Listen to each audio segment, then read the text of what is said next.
Hey everyone!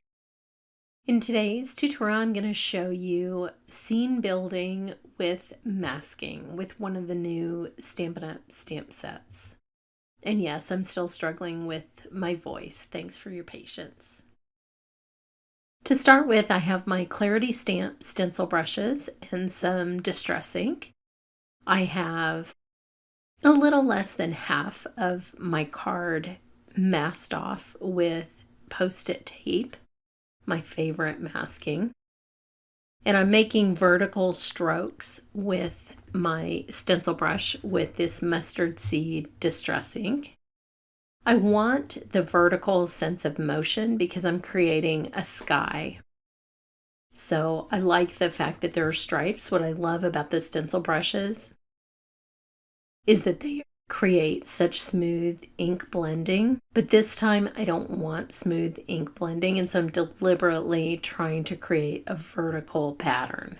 Then I'm going to come in with picked raspberry to add some warmth, and I have peacock feathers that I'm going to add, and I'm actually going to go back and forth with all of these colors. Now I'm going back to raspberry and then peacock feathers.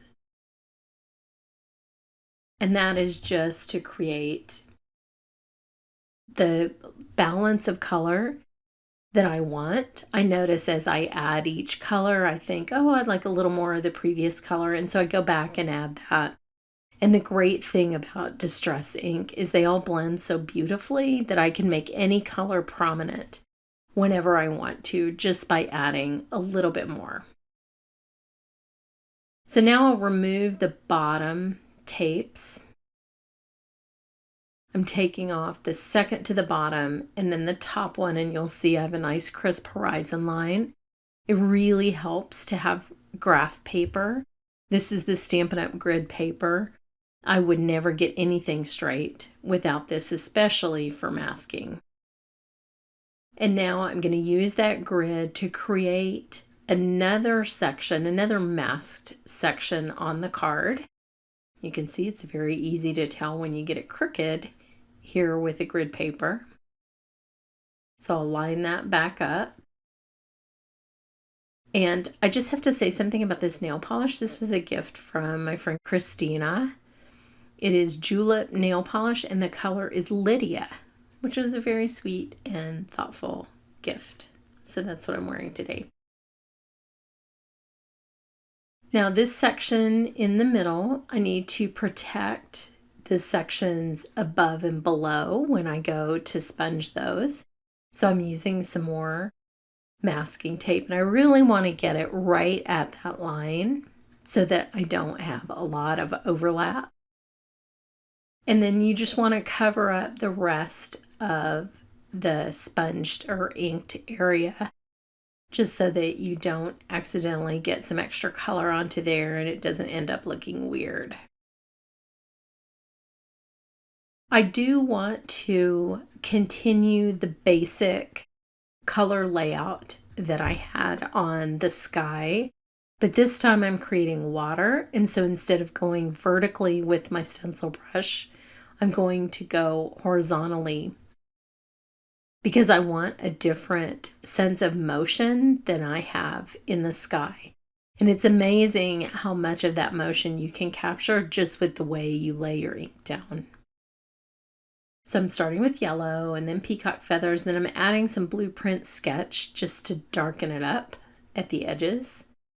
Coming back with pink. This is such an enjoyable process. I just love it.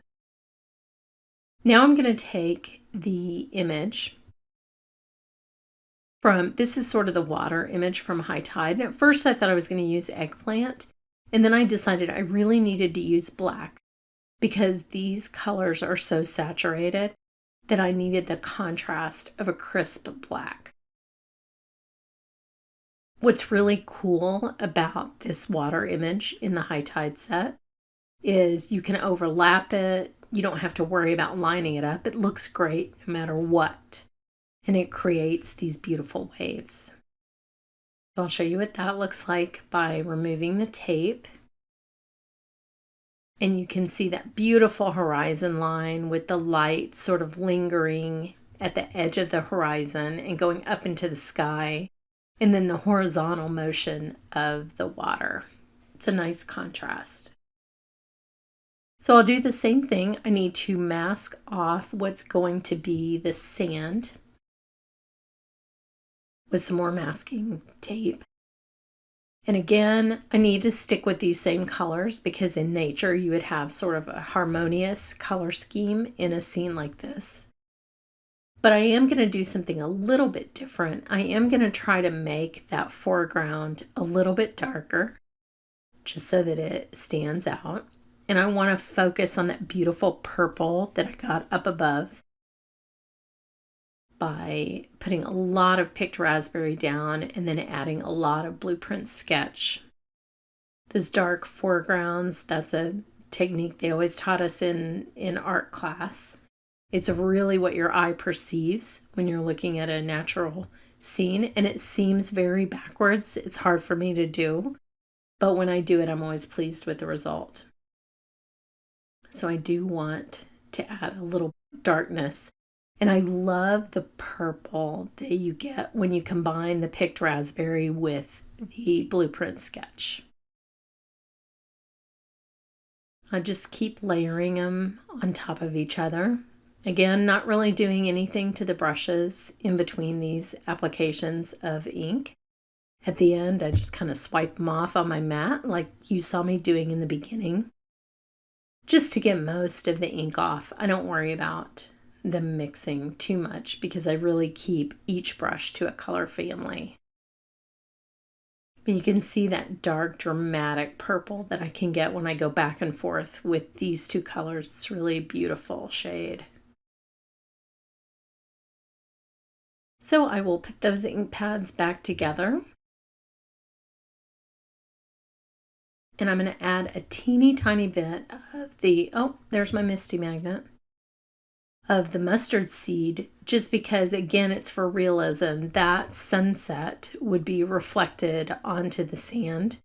And so I need a little bit of each one of those colors to show up in all three sections of this image. I'll remove the tape and you can see what a beautiful beach scene that is. And you sort of feel like you're walking into that scene. Now I want the few images I'm going to put on the beach to be a deep dark black. So I'm using VersaFine ink for the little sea grasses that I think are so beautiful. I'm just sort of playing with where I really want these. I just ended up stamping that one off the side. I'm trying to just frame an area where your eye is naturally drawn in the center of the scene. And these scene building stamps are so easy. So at the end, I decided to add the little seabirds from the set and a few accents with a white gel pen. And it's a very quick and easy, but sort of dramatic presentation of this scene. So I hope you'll try it. Thanks so much for watching.